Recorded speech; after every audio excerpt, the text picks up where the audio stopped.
Hello there, everyone, and welcome to Fired Up. My name is Morgan McLintic, and today I am joined by Chris Ulbrich. Hey, Chris. Hey there. And Ian Lipner. Hello. So today we are going to be talking about what makes a good media pitch. And we'll be talking about what a pitch is. We'll be talking about how to make yours stand out. But top of the show here, just looked up some statistics, and on average, reporters receive between sort of 50 and 200 pitches every day. That's according to Muckrack. And obviously, higher profile reporters, business tech publications probably receive more, maybe even more than that, 200. And PR Newswire has a stat as well that only 8% of those get responded to or lead to any kind of article. So we're looking at a high volume of pitches being sent by PR representatives of firms and a fairly low conversion rate. So within the context of that, how do you make yours stand out? And so if you can understand what a reporter's looking for and what's inside that 8%, you can perhaps increase your conversion rate. So, Ian, just lead us in here. When we talk about a media pitch, what does that mean, and when would I use one?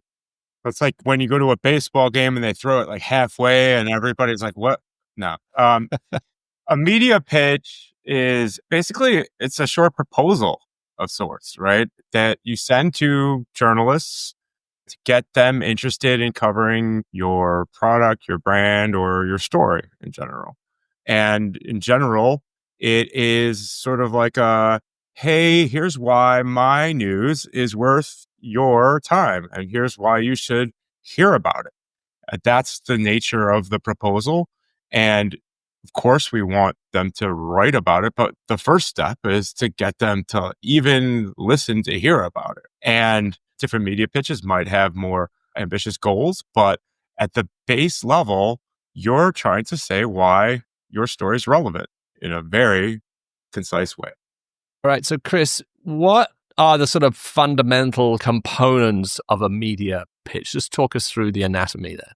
So let's just start with the table stakes for a good pitch. Yeah. Because I think you need to distinguish between the elements of a pitch that get you in the game and the elements that can put you over the top. Reporters are pretty unified when they talk about what infuriates them about bad PR pitches, when they give advice about how to pitch. They pretty much always say the same thing. The number one thing you have to consider is the relevance of your news to the reporter you're pitching. I don't know what the exact percentage is, but a huge percentage of pitches that are sent to reporters have absolutely no bearing on what the reporter covers.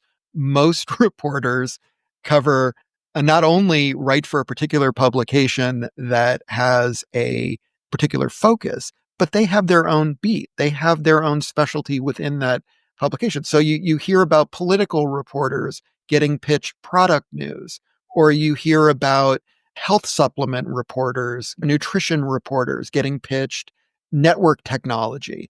That's the symptom of PR pitching that is just blasted out to huge media lists without any regard for the needs of the reporter and what the reporter is really interested in. What every reporter will say and what any good PR person will do is think very carefully about each person they're pitching and whether the news that you're pitching is relevant to the reporter at that time. Now, relevance can take a lot of forms. Like a reporter who covers baseball doesn't necessarily cover the business aspects of baseball. So if you have a business story about what's going on amongst baseball owners, that's not necessarily going to appeal to someone whose job it is to go to games and report on what happened. There are even nuances within the general scope of a reporter's beat that would influence whether a story is relevant. But once you get over the relevance hurdle, timeliness is the next big consideration. A reporter who might cover a particular topic isn't necessarily able to cover it at any particular moment. At minimum, you want to follow the rule that news is new. And once the news has been out for a day or two, a lot of reporters who cover breaking news will simply, by the structural demands of their job, they simply can't cover a story that's more than a couple of days old. In general, as a rule of thumb, the longer the news has been out, the less likely you are to see it covered as news, as opposed to something that's folded into a story, like to provide context for another story.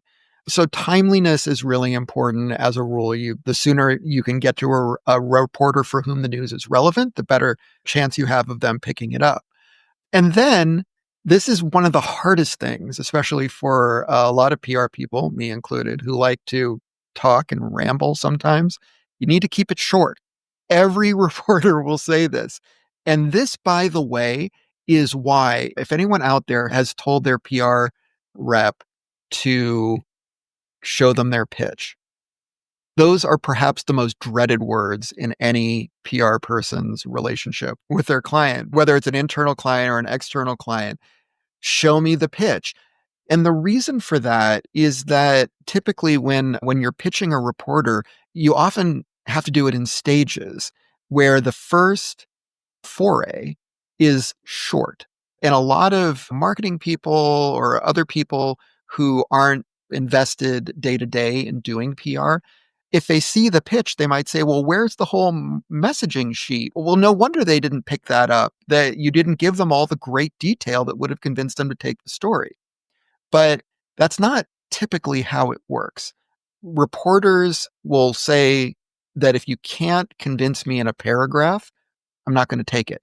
An initial pitch will often be just a few sentences long, and it's the PR person's best stab at distilling the story down to its most attractive elements for that particular reporter at that particular time, which again is why mass pitching, blast pitching is not effective for anything but the most commodity sorts of news coverage sources. Quality news coverage requires tailoring and thought. And it's a lot easier to write long than it is to write short. You have to put a lot of thought and care into coming up with 3-4 sentences that will grab a particular reporter based on their interest, coverage area, and so on. This is important, but this is maybe the least important of these, meaning it doesn't come up that often, but some reporters are very firm about the kinds of channels that they want to receive pitches in. So on top of it needing to be short and relevant and timely and all that, you need to make sure you're delivering the message through the channels that reporters prefer. Typically, that's email. Some reporters, if they are investigative reporters, they take pitches on encrypted apps like Signal. Some prefer a relatively small number. Often some of the younger reporters will take pitches via social media DM. They don't use email. They don't like email. The big change over the last, say, 20 years in PR, and this is something that often gets old marketing hands hung up, is that reporters, especially younger reporters, say, absolutely do not call me. When I started out pitching, it was typical. I was sitting in a room full of people on the phone making calls to reporters who, if not elated to hear from you, were not surprised. They didn't blast you for giving them a call. They expected to get calls from PR people. That was part of the job. But now it's a rare reporter who is willing to take a cold call. It's one thing if you have a relationship and you've established that you can sort of call out of the blue and they're happy to hear from you. Even then, typically you're going to text them first saying, is it okay if I ring you? But just know, if you're not aware of this already, that if you're wondering, PR person, why don't you just give that reporter a call and see if they're interested? I've been collecting social media posts over the years from reporters in an incandescent fury over having been called. Yeah, but you do hear like, well, when you're talking to your journalist friend, just drop the name of my company in here and sort of move the conversation around to my area. That's just really not happening at all, because people have not got the time for just be chewing the fat with PR people about things in general in case a story might come up. They're very driven on, I got to write this news report, especially. I got to write this thing and I'm on to the next thing. So it's not long, boozy lunches talking to reporters to sort of pick up stories and tip-offs. That's not a thing. Great sort of breakdown there, Chris. So keeping it short, keeping it timely, keeping it relevant, crafted to this particular reporter. They get 200 of these, so it makes sense. How do I make my one jump off the page that's going to be the one that people respond to? A lot of it was sort of in what Chris has to say, thinking about how can you be different than what's easy for people to do. One of the things that is easy to do is, like Chris said, drop a bunch of information. Here's everything we know about this piece of news. Read it. And it's going to fail for several reasons. And I think the instinct to do that comes from, I don't know, it's sort of like imagining somebody in Times Square approaching you with opening their coat and there's all these Rolexes and your eye's supposed to be drawn to one of them automatically, right? What we found is there's no time for combing through your Rolexes. Tell me which one to look at and why. And you've got very little time to tell me why I should listen to your next sentence. Now, back in the day when we first learned how to write press releases, we talked about an inverted pyramid, right? Of the importance of the news. You put that at the top because they're going to stop reading at some point. Like this is that to a greater extreme, like starting with the subject line, right? You can eliminate or get through based on your subject line. You've got a balance between being obnoxious and you're not putting everything in caps and flags and all that kind of thing, but dropping in something that's direct but provocative. So something that makes you want to open what it is you're opening. So an example might be sometimes we'll put exclusive in the subject line. Now, by nature, that's not being blasted out. That's a single person that's receiving that exclusive offer. And some journalists, their eyes are drawn to that, right? And they will quickly write back to that point, or they'll come back to it at the end of their day because you've put a flag that matters. Now, you don't always get to pitch an exclusive. So you've got to have something that connects with that reporter instantly, that gives them a sense of why you're writing them from the beginning, right? That could be because they wrote a story that day and you've pulled out a phrase from it, something that shows a recognition or something that shows you can't avoid opening. And you're not trying to create BuzzFeed headlines, but you're trying to prepare that person for what they're going to read. When it comes to making the pitch stand out from there, I do think that you can stand out by being very direct, by coming to the point real quick and finding out if they want to go further in the conversation. When you lay it all out there in a single email, you don't know what they liked about it. You don't know what they didn't like about it. You don't know if they were interested to begin with. You don't know if there's something further down that they didn't notice that would be the thing. So creating a conversation through a quick, short, what do you think kind of opener, I think is important. And what I found is that I like to end my emails with something that's hard to ignore, like a direct question versus like, please let me know if you're interested, right? Like polite people will, if you ask them a direct question, will feel more compelled to provide some sort of response. The busiest top tier reporters don't care about that either sometimes, but it is something that isn't leaving it open to interpretation. I've done original and quirky things too, right? I remember there was a reporter who's now on, I think, a brand agency side who ran a newsletter about haiku poetry. So I pitched him in haiku on B2B tech, right? He thought it was hilarious that I even tried and it was a terrible poem, but it broke the ice. And then I had a relationship after that showed that, look, I know who you are. I've tried to tap into looked at people's Twitter and going, okay, that's a Boston Red Sox fan. They just won game 4 yesterday. I'm going to say congrats on game 4 in my opener, because people want to know you're not just emailing them randomly, that you did a little reading on them. Now, you don't want to be stalking them and be like, how's your daughter Josie doing? But they do want to know that you care about their work. And there's ways to do that without saying, I saw your article on artificial intelligence, so I decided to pitch you on artificial intelligence, right? Like, they don't like that. But showing that you're conversant with the terms that they're used to speaking about, if you're talking about a technical topic, just demonstrating a recognition that you're among their readership, I think is really important and can help you stand out. But ultimately, I think they appreciate an efficient, direct pitch that leads them to either ask a question or find it very quickly in there. Most journalists seem to recognize that they're being paid by the word in the email too. The email backs have, they're 14 words. Like you just did 3 hours to create your perfect 110 word email, and they give you 2 emails that say accept embargo, right? Or 2-word email. And you're like thrilled about it. And your client's like, well, did you tell them about this thing? And what about this thing?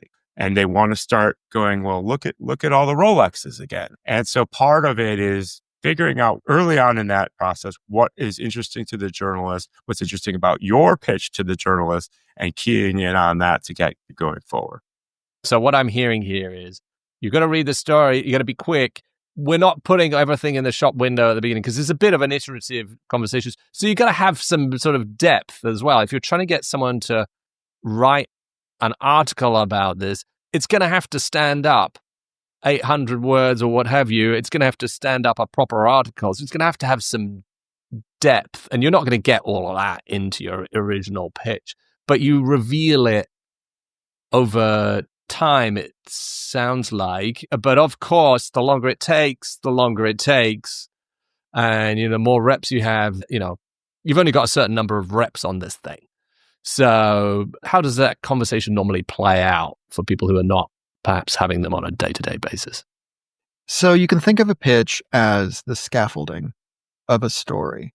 The ideal initial pitch either has the key elements of the story in it, or it at least gestures toward all the considerations that the reporter would need to get to the next stage. And that's the important thing, is getting to the next stage. So for simplicity's sake, we've been talking so far, we're pitching a big standalone story. That's not necessarily the case, maybe not even often the case. A lot of times, one of the most common forms of pitch that you do especially in startup PR, is you're offering someone for comment on a subject, right? Now, all you need to do there is convince the reporter that this is someone who would be useful for a story they do plan to write, or maybe in the best case scenario, can inspire them to write a story they weren't sure they were going to write or hadn't even considered writing. That's not as common, but it happens. More often, you're pitching just a source for a story the reporter already plans on.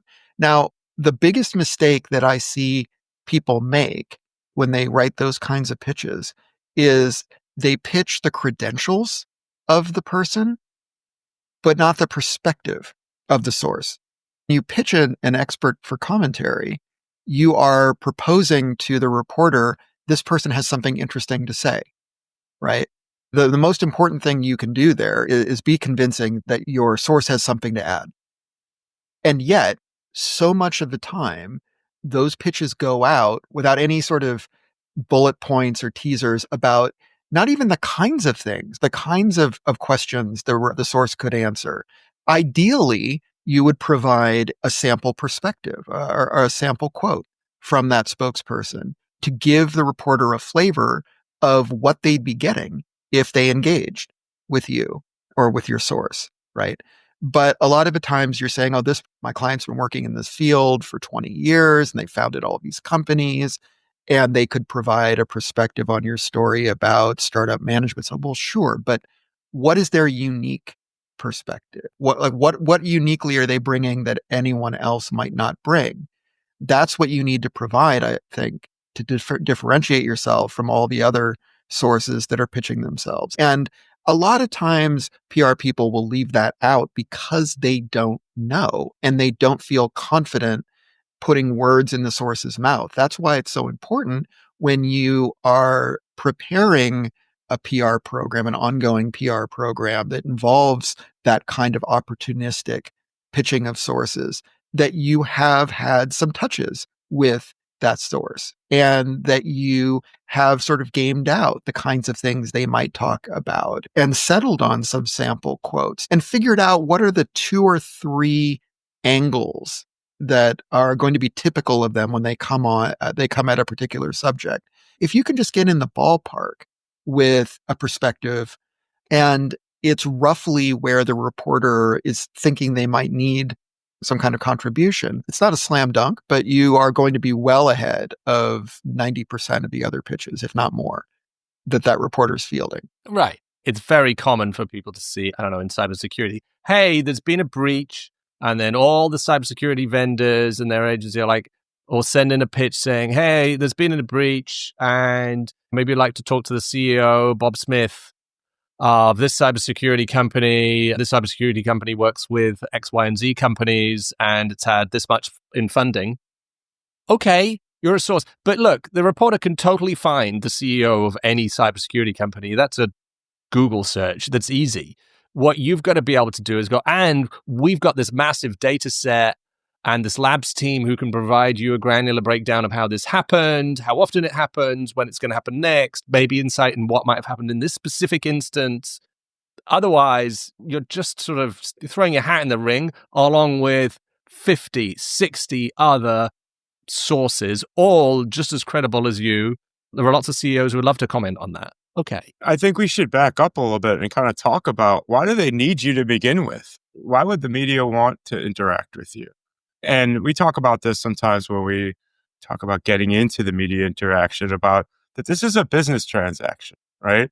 You want your brand to get visibility in the kind of way that you wouldn't be able to achieve without some advertising in many cases, right?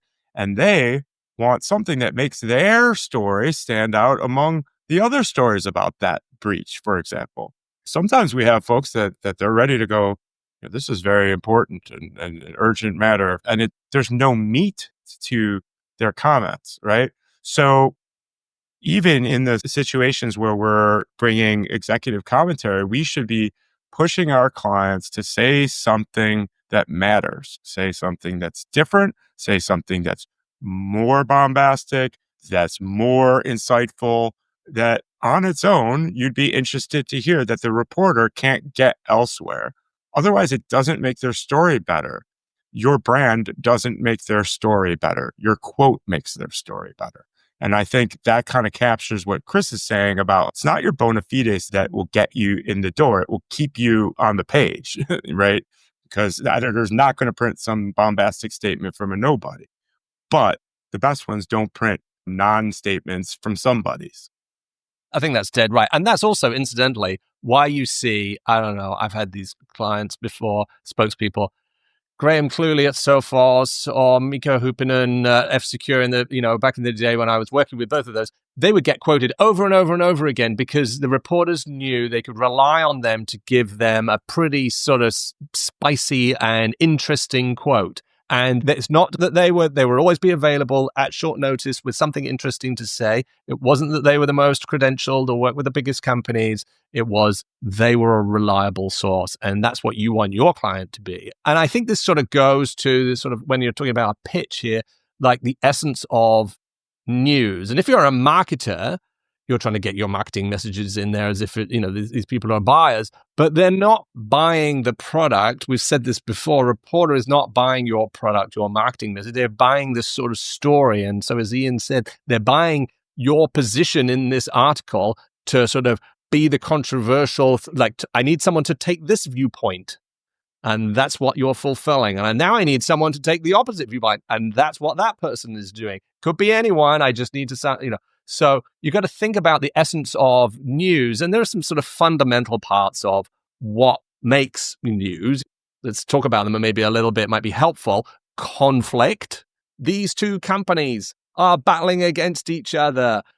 Elon and Sam Altman, and is OpenAI or is XI going to win? We don't know. And that's sort of exciting. And, people will comment on that. Conflict makes a great story.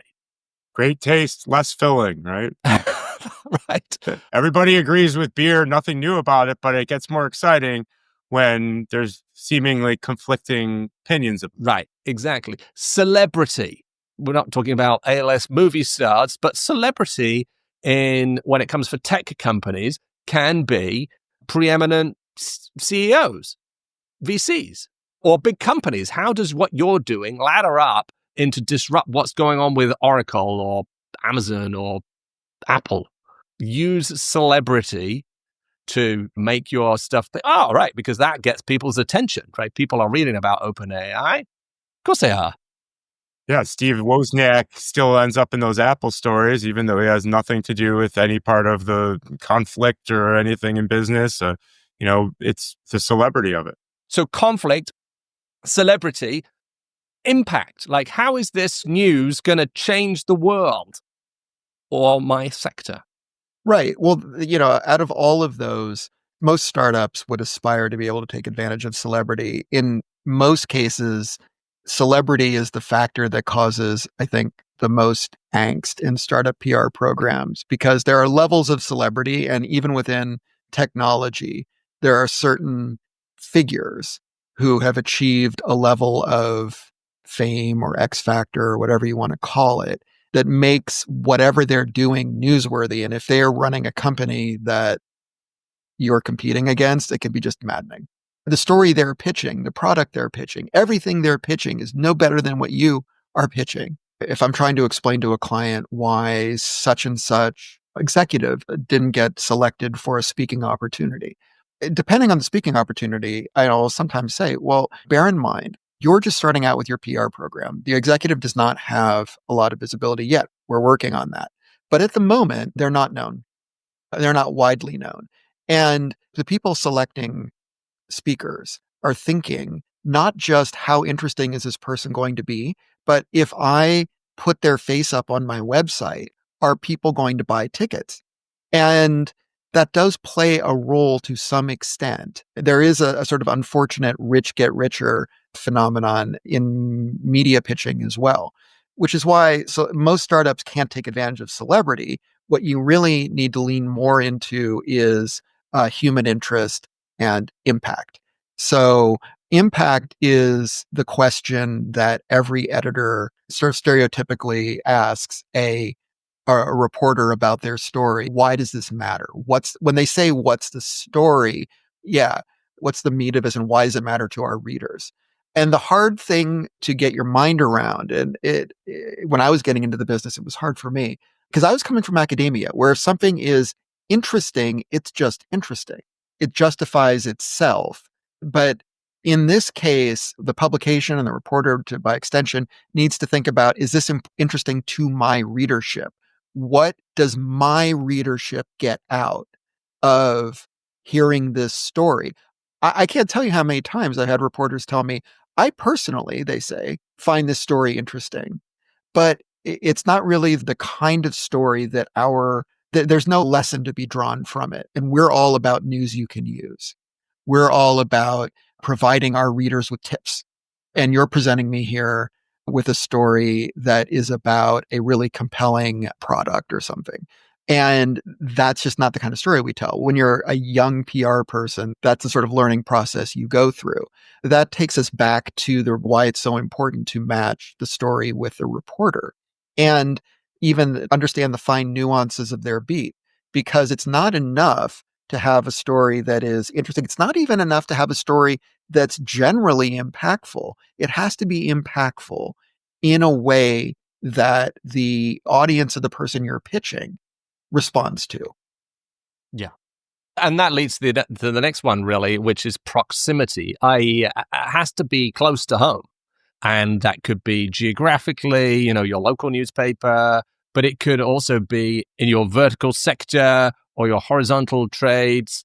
Like, this has to matter to the readers, it has to be human interest. Oh, this is interesting because I can relate to this story. Impact, well, I might lose my job over this, or people could make a lot of money, or it might affect the social community. But proximity, and it has to be close to home. So if you think about your pitch, the last one is timeliness. And of course, news is new, as we just talked about. So if you're thinking about sharpening up your pitch, the more of these you can kind of knock out: conflict, celebrity, impact and human interest, proximity, and timeliness, if you can check as many of those and sort of indicate in your email, sure, you're going to have a few of these, you're going to naturally lean into what makes a news story, and you're going to get a better response from them. I think you could look at all of those and think about what's making news right now, and think, obviously, political news is dominating. It has every single one of those things all rolled into one. And that's why it's so magnetic. It's not that people are so political. It's that currently the environment is filled with those factors that drive news. Yeah. It's full of conflict, different opinion. It's affecting us all. There's a human element to almost every one of these stories. It's got big names involved. Yeah. So what's your version? How do you impact any of those big stories or ladder up to it? Because if I'm writing in a cybersecurity trade or an HR trade, I'm writing about HR a lot. It has to matter. But I want to ladder up to something big. Give me something that I can kind of go, all right, I can talk about the issues, national issues of the day within the context of my HR. Brilliant. That's right. And for instance, right at this moment, a story about how HR leaders are coping with the controversies around DEI. It's timely. There's conflict in that. If you are in a position to comment on that story, I think there'd be lots of ways to pitch it and lots of places you could pitch it. You make a good point that especially trade reporters, a lot of the time, they're not getting to cover the kinds of stories that they probably dreamed of when they went into the business. And so if you can offer that to them, that opportunity, you're going to get a much warmer reception than if you're just pitching another product announcement. Good stuff. All right. Chris, Ian, thanks for sharing a few tips today, everyone. I hope that was useful to you. If you found that useful, please drop us a comment or follow us as well, or whatever channel you get this. And we thank you for your time, and we will see you all again on Fired Up next week.